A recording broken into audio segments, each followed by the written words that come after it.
To be honest with you, I don't even know the motive for this. Like, I really don't. I'm pretty sure you've heard the story already, but if you haven't, essentially a black man walked up to a 5-year-old boy, shot him point blank in the face. Now, I don't know why. The motive hasn't been cleared. Like, again, we don't know the motive. Apparently, he's being accused of, I think it was first degree murder. But honestly, I don't know why this guy did it. I really don't. Maybe he just felt like doing it. Maybe he had a motive as to why. But the shocking part is this guy. He literally had dinner with the kid's parents like 2 days earlier. I just gotta wonder, man, what the hell made this guy go up to a kid, shoot him in front of his sisters, and thought it was okay? I don't know. But overall, I feel no pity for this guy. I don't care about his excuse. I really don't care about what his motive was, because it's a 5-year-old kid. What threat could a 5-year-old kid pose to a grown man? 25-year-old, to be honest with you. I mean, that to me is just insane. Hopefully, if he is convicted of these charges, can we bury him underneath the prison? I mean, like, really? Alive, for that matter? Because this guy, he has no excuse for what he did. I don't care what the motive could be. Maybe he didn't like the parents. Maybe the kid was on his lawn by accident or something. I don't know. But it doesn't constitute the ability to go and shoot someone in the head. If someone's on my property, I just tell them to leave. And I look at the person like, okay, are they kids? Are they adults? Are they threatening? If it's a 5-year-old kid on my lawn, I just go tell their parents like, hey, this kid is always on my lawn. He's always leaving trash or something. But I'm never gonna go up to the kid and shoot him in the head. That's insane. But like I said, I don't know the motive. The motive still hasn't been clear. We don't know what his motive was. But shooting a 5-year-old kid in the face, that to me is just scary, dude. Insane. But anyways, let's read the story. Black man arrested for allegedly executing white 5-year-old boy in front of sisters. Yeah, those sisters are going to be traumatized, dude. Those girls are going to be traumatized for the rest of their lives. And it's scary, though. On Sunday, 25-year-old black male Darius Sessoms, okay, allegedly murdered 5-year-old Cannon Hinant, again, not my intention, who is white in Wilson, North Carolina, in front of the boy's two young sisters. Sessoms, who lived the next house over from the victim's father, ran across the lawn to Hinant and shot him in the head at point-blank range as his two sisters, ages 7 and 8, looked on. Neighbor said, according to WRAL.com, Hinant was in the front yard riding his bike. Wow, he was the youngest one. Wow, 8 years old and 7 years old. This kid was the youngest out of the three. I'm assuming they only had 3 kids. But damn, 5 years old.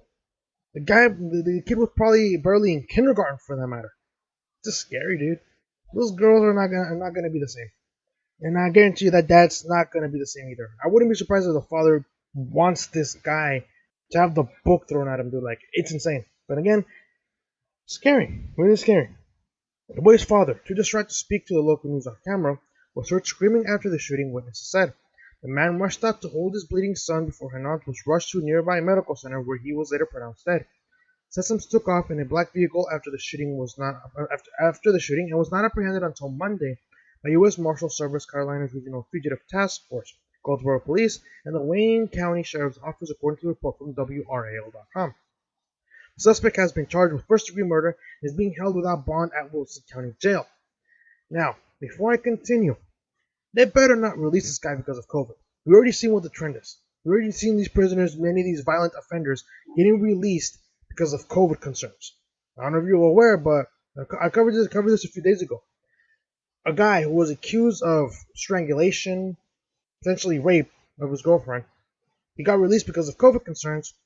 He went to his accuser, allegedly, of course, shot her, and then a few days later, cops go after him. He tries to shoot himself. Now, I said all this is allegedly because, we can't confirm it, but really, come on. Like, it's too much of a coincidence for it to be not that guy. But like I said, many states are releasing criminals because of COVID. Many of them are violent offenders. My state is no different. My governor, will do to the orders of my governor, we now have a pedophile literally in Southern California. Now, apparently, he was in Costa Mesa and I was in Santa Ana. Apparently, from the last time I checked, he is in the Corona area, right? Corona Riverside area. Yeah, that's what happens. COVID concerns. So let's release the most dangerous people into the streets. Like I said, hopefully North Carolina isn't the same as California. Hopefully it's not. Hopefully they won't release this guy, and if he does get COVID, good on him, because that's what he gets for killing a 5-year-old. Anyways, let's get going. During a court hearing on Tuesday morning, the report noted, Sessom said he planned to hire his own lawyer and rejected any attempt to have a judge appoint an attorney for him. Our neighbor saw it, one neighbor recalled, according to ABC 11 Eyewitness News. She said that the young man just walked up to the little boy who was just sitting on his bike. I just don't understand why he did it, the neighbor added. How can you walk up to a little boy point blank and put a gun in his head and just shoot him? How can anyone do that? The suspect reportedly had dinner with the victim's family on Friday night, 2 nights before the shooting, according to WRAL.com. Sessoms was over to the family's house the afternoon preceding the murder. The report noted that the shooting was not an accident. You don't say. You mean to tell me that a lot of people believe that this guy accidentally walked up to the kid, accidentally put a gun on his head, and accidentally pulled the trigger? That's not an accident. That's straight up cold blood. That's literally cold-blooded murder. The report noted that the shooting was not an accident. Yeah. Thank you, Captain Obvious. The 5-year-old, according to his family, loved to ride his bike and loved animals. He was supposed to start kindergarten next week. Wow, I thought he was in kindergarten, but he was supposed to start kindergarten next week. The kid is never going to get a chance to start kindergarten. He's never going to get a chance to, go to school for that matter. Sorry, God, dude. This guy, if he is guilty, like if he really is the guy that shot him, which I doubt, I doubt that it's incorrect because a lot of people saw the guy. There's a lot of witnesses there. I swear to God, if this guy is convicted, they better give every possible punishment towards this guy. Well, I want him to get the worst. It's a 5-year-old kid. How can you justify killing a 5-year-old kid? What threat can a 5-year-old kid pose? I don't know. But apparently to this guy, the kid posed such a big threat to him that it required him to pull out his gun and shoot him in the head. Point blank. That's insane. The murder comes as our nation has seen months of unrest in Democratic-run cities over the death of George Floyd, a black man who died in police custody. Okay, I don't need to know about George Floyd. What does George Floyd have to do anything about this, okay? Is Daily Wire implying that this guy did it because the kid was white and he wanted to send a message? Is that what you're implying, Daily Wire? For Christ's sake, I don't know why you're bringing up George Floyd, for Christ's sake. Anyways, let's keep going. Inan's death has yet to make national waves. Innocent black youths killed during the Black Lives Matter and Antifa unrest, likewise, did not receive mainstream media coverage like George Floyd. Seriously, okay, I guess I know why they're bringing this up, because the media is going to talk about it, and I believe it. But seriously, like, why would you have to bring up? Why would you have to define what happened to George Floyd? Everyone knows at this point. Anyway, let's keep going. For example, as noted by the Daily Wire, in July, 8-year-old Sequoia Turner was killed when a group of people near Atlanta's Wendy's opened fire on a car and she was traveling in.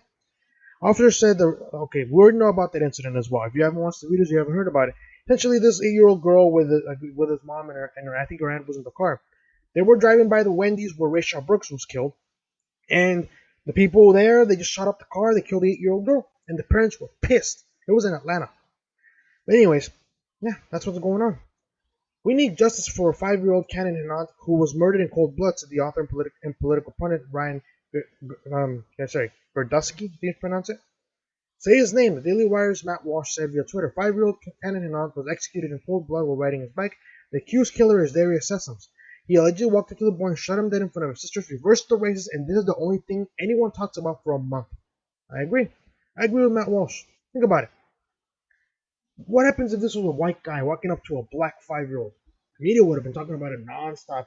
This is Trump's fault. This is white supremacy at its finest. But they won't talk about this. It's a black man killing a white 5-year-old. Sorry, a white 5-year-old. Sorry. But they're not going to talk about it. It doesn't fit their narrative. But again, Matt Walsh is right. Swap the races, and everyone's talking about it. This is Trump's fault. This is white supremacy. This proves that America is still very racist. That's the problem with the media. But I'm telling you, man, this guy, I don't see any redemption for him. If he really is guilty, give him the death penalty. Does North Carolina have the death penalty? If they do, can you give it to him? Like, for Christ's sake, I do not trust this man to be living next to my house. I don't. He already shot up a kid. I don't want him to do that to my kid. For Christ's sake, it's a 5-year-old boy. What threat could a 5-year-old boy pose to you? I don't care about the motive. Like, I really don't. He could say, well, the kid was on my property, and you shoot him for it, your response is to shoot him? It's a 5-year-old kid. What threat could he do? What's another motive? Well, I didn't like the family, so your response is to shoot them. And that's not a good enough motive. Well, I do not like this neighborhood, and your response is to terrorize the people? That's insane.